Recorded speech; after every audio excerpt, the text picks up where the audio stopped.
लक्ष्मी महापुराण की कथा जिला दंतेवाड़ा के अंतर्गत माँ दंतेश्वरी की कृपा से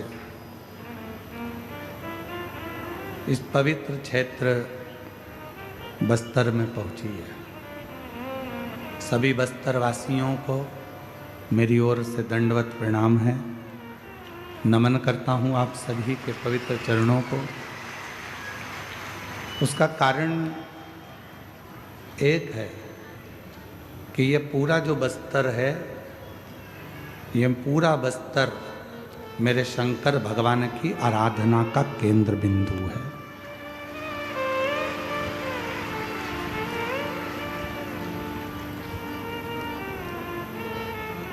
यहाँ बाणासुर ने तपस्या करी, यहाँ हिरण्याक्ष ने तपस्या करी, यहाँ स्वयं मेरी माँ जगत जननी आद्य शक्ति का दंत जो मेरे शिव को अति प्रिय था, वो दंत मेरे भगवान शंकर ने इस पवित्र बस्तर क्षेत्र में यहाँ गिराया।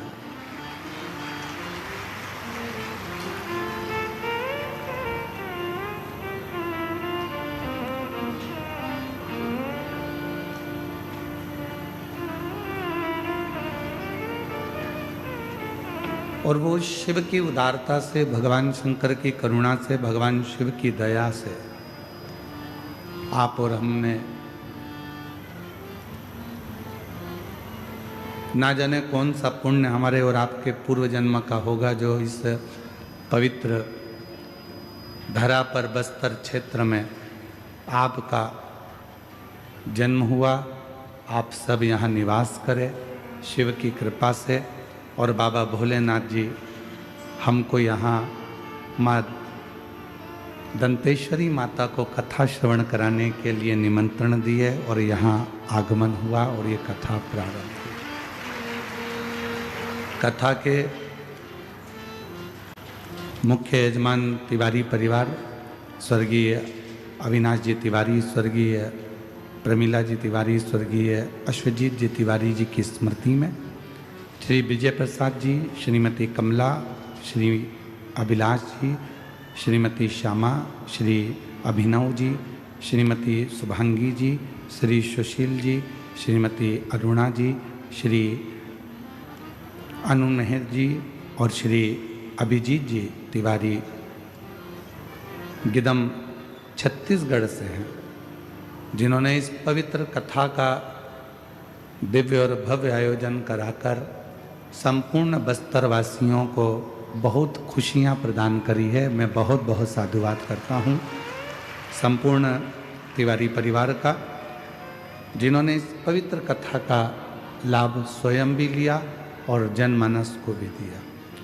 कथा मंडप में विराजमान स्वामी श्री विशुद्धानंद जी, शिवानंद आश्रम, गुमरगुंडा, दंतेवाड़ा से उनके पवित्र चरणों को नमन करता हूँ। श्री विधायक महोदय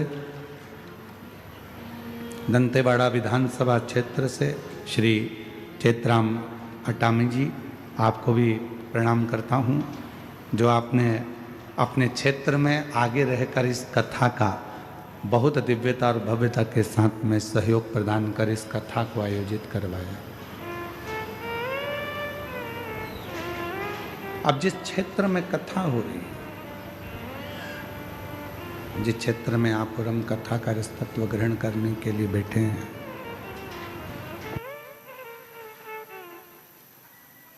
क्षेत्र में आप और हम कथा को श्रवण करने के लिए बैठे हैं,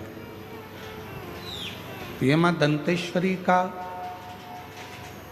वो क्षेत्र है जहां माता की 52 शक्तिपीठों में से एक शक्तिपीठ विराजमान है।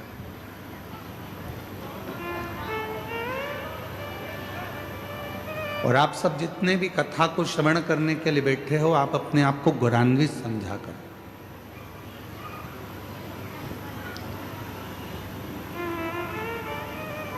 आप अपने आप को गौरवान्वित समझो, अपने आप को गौरवान्वित मानो कि आपका जन्म कोई साधारण सी जगह पर नहीं हुआ, उस बस्तर क्षेत्र में हुआ है जिस बस्तर क्षेत्र में स्वयं शंकर भगवान कहीं ना कहीं किसी न किसी रूप में विराजमान। वो कहीं ना कहीं किसी न किसी रूप में है, बैठे हैं।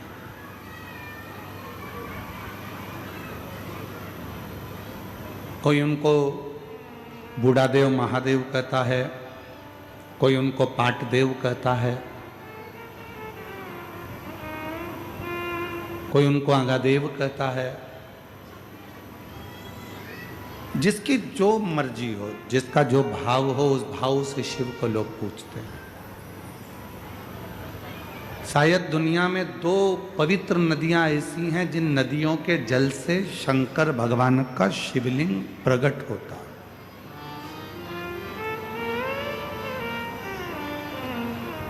जितने आस्था चैनल के श्रोता हैं, जितने फेसबुक यूट्यूब के श्रोता हैं, जितने इस क्षेत्र में आप कथा के पंडाल में बैठकर कथा का रसतत्व ग्रहण कर रहे हैं, उन सभी श्रोताओं ने अगर वेदों का, शास्त्रों का अध्ययन किया होगा, पढ़ा होगा,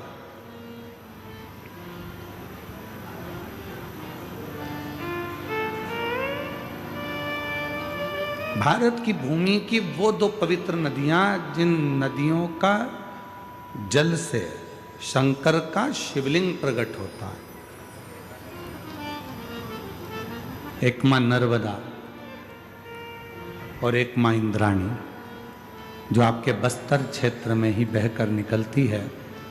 ऐसी पवित्र नदी इंद्राणी जिनके जल से स्वयं शंकर भगवान का शिवलिंग प्रकट होता, स्वयं शिव।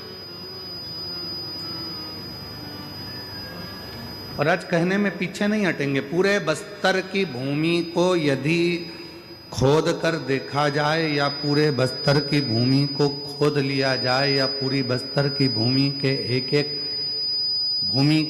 एक अंश को यदि निकाल कर देखा जाए, तो पूरी भूमि पर कोई मिले चाहे ना मिले, पर पूरे बस्तर की भूमि में खुदाई में मेरे शंकर भगवान का शिवलिंग जरूर मिलेगा। यहाँ पूरी भूमि शिव की, पूरी धरा शंकर भगवान की। ऐसी कोई भूमि नहीं है, बस्तर का कोई ऐसा क्षेत्र नहीं है जहाँ शिव नहीं है। या पूरी क्षेत्र में, पूरी बस्तर के पूरे क्षेत्र में भगवान शंकर, भगवान शिव ही भगवान शिव है। और बहुत जितने 52 शक्तिपीठ हैं, उन शक्तिपीठ में जाना सरल है, 52 शक्तिपीठ में पहुंचना सरल है, पर सबसे कठिन अगर कोई शक्तिपीठ है तो मां दंतेश्वरी का शक्तिपीठ है। जब तक मां दंतेश्वरी आज्ञा ना करे तब तक कोई दंतेवाड़ा आ ही नहीं सकता।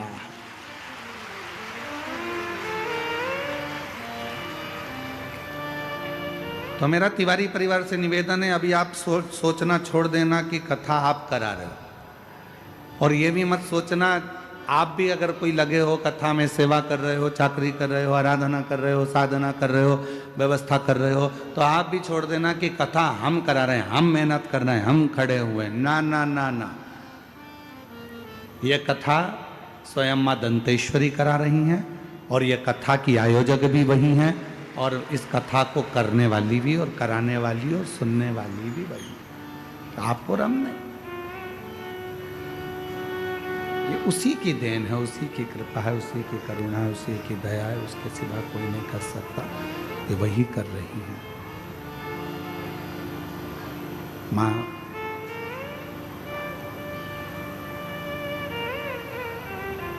इंद्रावती एक ऐसी नदी है बस्तर क्षेत्र में,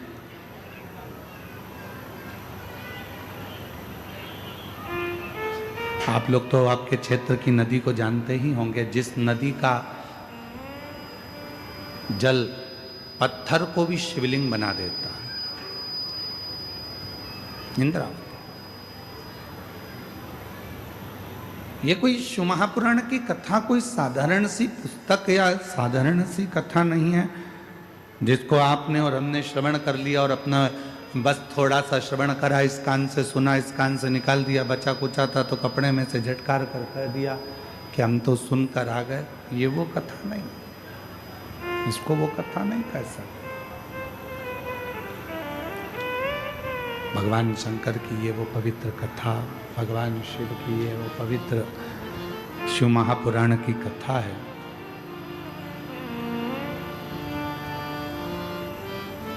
जो मनुष्य के जीवन के सारे दुखों को, सारे कष्टों को मिटा देती है। कथा पंडाल में अगर आप पहुँचे हो, कथा पंडाल में यदि कथा को श्रवण करने के लिए आप पहुँचे हो और कथा सुनने के लिए यदि आप पहुँचे हो, बैठे हो, तो याद रखना यहाँ से खाली नहीं जाओगे। भगवान देव अधिदेव महादेव आपकी झोली में कुछ ना कुछ देकर जरूर देंगे।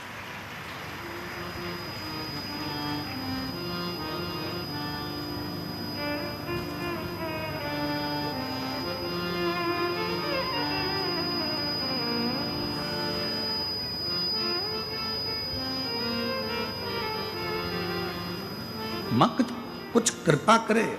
और ये जो धरा है दंतेश्वरी माता की जो भूमि है, यहाँ शिव और शक्ति दोनों हैं और दोनों से ही हमको लेकर जाना। 7 दिन की शिव महापुराण की कथा आज प्रारंभ हो रही है।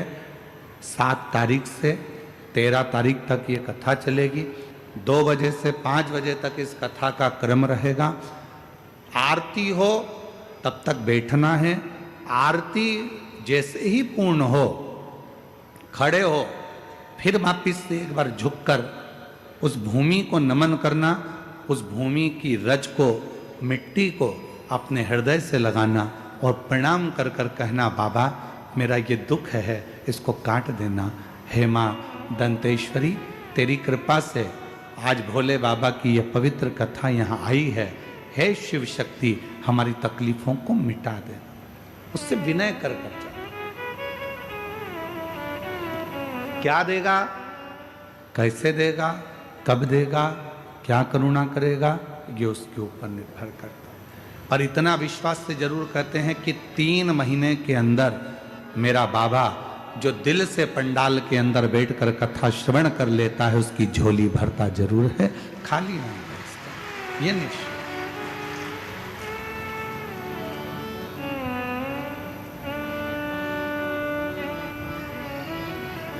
तो वो कहते हैं ना,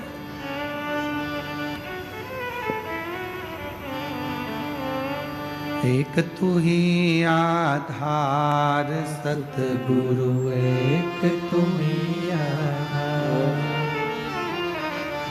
एक तू ही आधार सतगुरु, एक तुम ही आधार। जब तक मिलो न तुम जीवन में, शांति कहाँ मिल सकती मन में। जब तक मिलो न तुम जीवन में, शांति कहाँ मिल सकती मन में। खोज लिया संसार सतगुरु, एक तुम ही आधार। खोज लिया संसार सतगुरु, एक तुम ही आधार। एक तुम ही आधार सतगुरु, एक तुम ही आधार। संसार सागर में कहीं पर भी खोज लो, शिव तत्व को पाने का सबसे सुंदर तरीका है शिव महापुराण की कथा। जब हम बैठते हैं,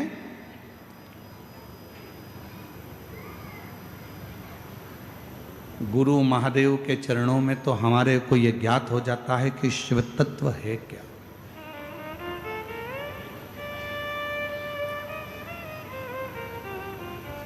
एक बहन जी ने या भाई जी ने एक पत्र लिखा, भी हमने उनका नाम नहीं पढ़ा है, ठीक है। पत्र में लगभग प्रश्न हैं 7, 16, 18 प्रश्न हैं। उनका नाम है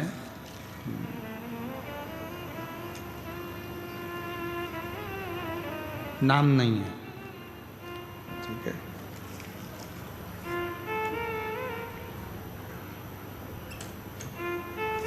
इसमें नाम नहीं है, पर 18 प्रश्न हैं, जिनने भी लिखे होंगे वो बैठे होंगे।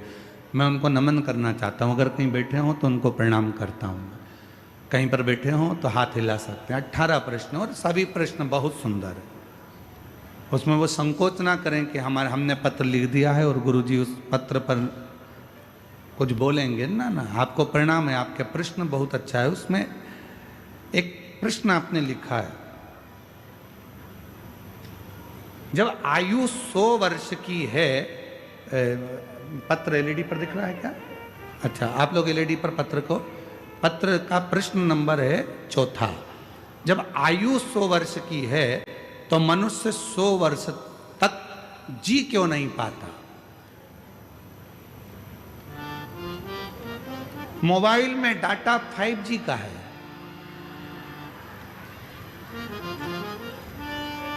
अब चाहो तो तुम उसे 2 घंटे में खर्च कर दो, और चाहो तो पूरा 24 घंटा चला लो।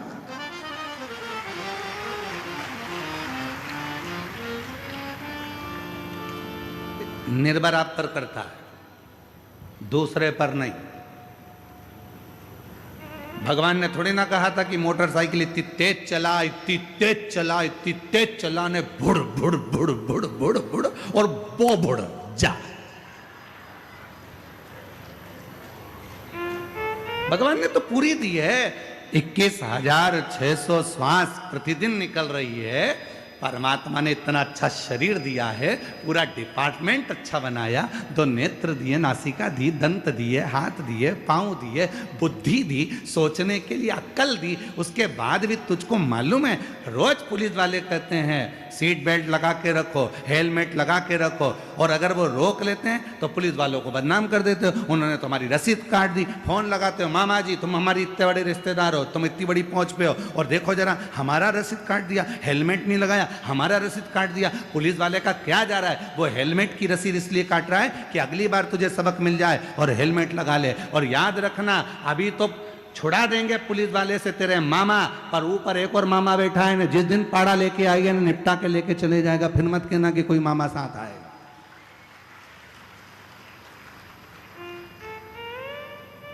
फिर मत कहना कि मामा साथ आया कि नहीं आया हो। शरीर उसने दिया है। उसने थोड़ी ना कहा कि तुम इतनी तेज भागो, कि गाड़ी चढ़ाओ, कि निपटी जाओ। उसने थोड़ी ना कहा कि तुम 4 व्हीलर गाड़ी को यूं घुमा, यूं घुमा, यूं घुमा, और रेस कर, न ट्रक के आगे जाना है, न पीछे जाना है, यहाँ जाना, वहाँ जाना, वो मालूम पड़े फिर एक दिन ऊपर जाना। ले, उसने थोड़ी ना।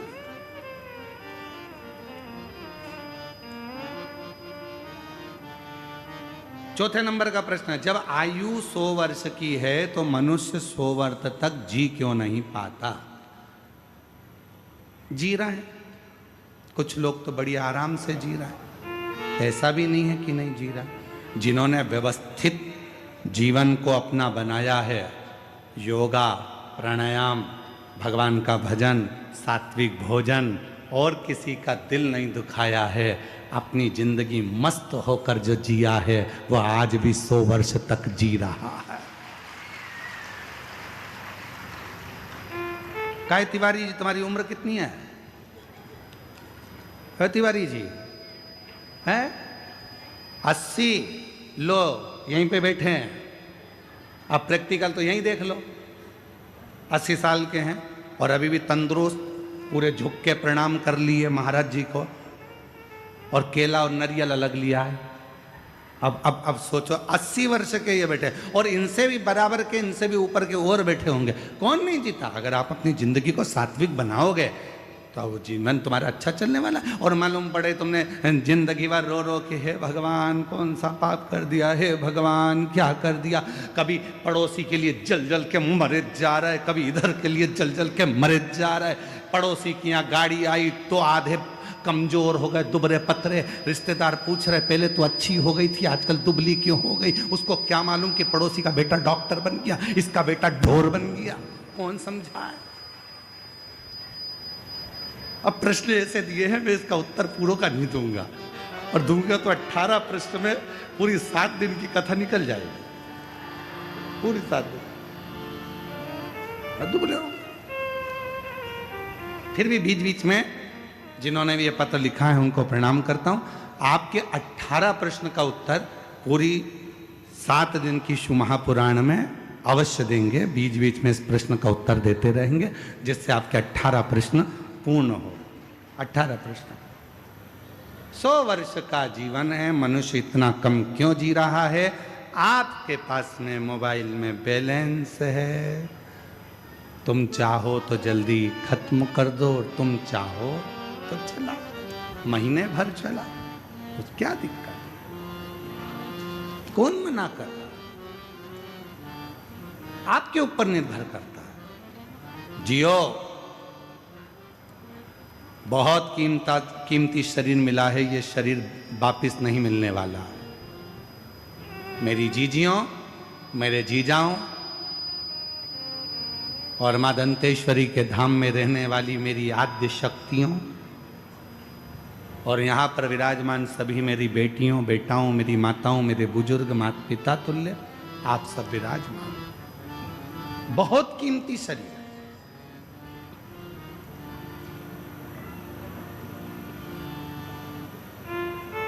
अब इस मन को आप चाहे भजन में लगा दो, चाहे आप भोजन में लगा दो। कितनी संपत्ति आपके पास में है वो मायने नहीं रखती है, वो जरूरी नहीं है।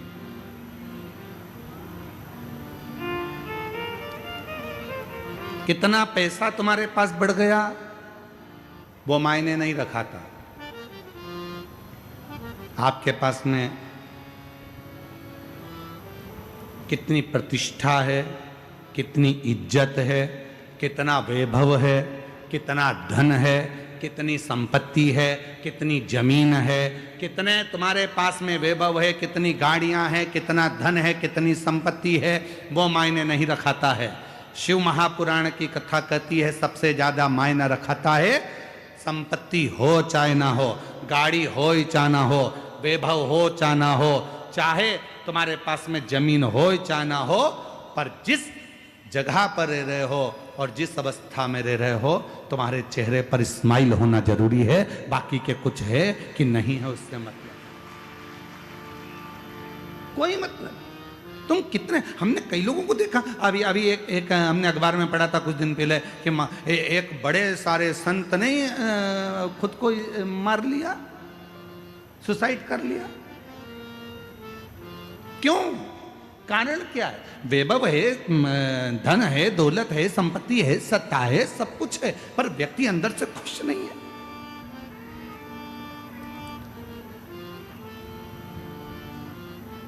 अभी शादियों का सीजन चल रहा है, पूरे देश में शादियां हो रही हैं। हमें उम्मीद है कि तुम्हारे छत्तीसगढ़ में भी खूब शादियां हो रही होंगी, शादी के गार्डन फुल चल रहे होंगे। बोलो तो सही है कि गलत है?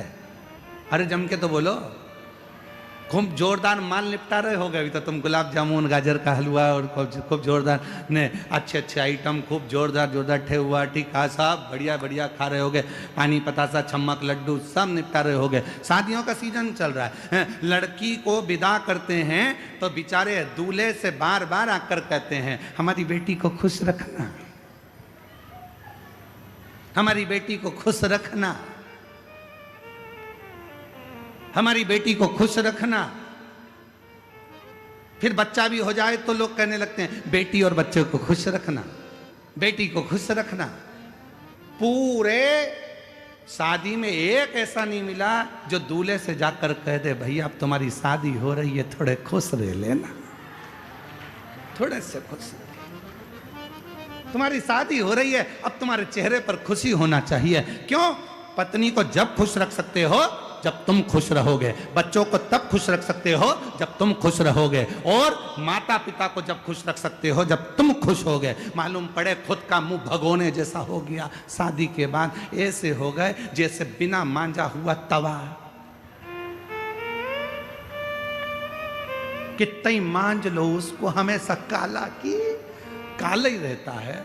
उसी तरह कितना भी शादी के बाद व्यक्ति को हंसाने का प्रयास कर लो, कितनी भी खुशी मिल जाए, पर वो बेचारा ऐसा रहता है जैसे। खुश रहो, मस्त जिंदगी जियो, दोबारा नहीं मिलना है। बड़ी मुश्किल से शिव महापुराण की कथा चलकर दंतेवाड़ा में आई है, बड़ी मुश्किल से चलकर मां दंतेश्वरी की कृपा से ये शिव महापुराण की कथा यहां तक पहुंची है। दोबारा नहीं होना है। मां दंतेश्वरी की कृपा से मिली है तो उसको स्वीकार कर कर अपनी जिंदगी को सार्थक बना लो। ये जीवन फिर नहीं मिलना है। मिल गया, बड़ी मुश्किल से प्राप्त हुआ है, इसको अच्छे से जी लो, अच्छे से जियो। और गुरु करते क्या है? गुरु अपने जीवन में बस एक ही चीज सिखाते हैं, एक ही चीज, मिलते नाम जो सतगुरु हमको। अगर इस संसार में अगर गुरु ना मिलते तो हम कैसे जान पाते? जब तक मिलो न तुम जीवन में, शांति कहाँ मिल सकती मन में। जब तक मिलो न तुम जीवन में, शांति कहाँ मिल सकती मन में। और खोज लिया संसार सदगुरु, एक तुम ही आधार। खोज तेरा संसार सतगुरु, एक तुम ही आधार। एक तुम ही आधार सतगुरु, एक तुम ही आधार। हमने पूरी दुनिया खोज ली पर भीतर की शांति को नहीं खोज पाए। मेरे देव अधिदेव महादेव ने दुनिया के लोगों को क्या दिया? मेरे शंकर भगवान ने एक लोटे जल से प्रसन्न होकर क्या दिया? मेरे देव अधिदेव महादेव ने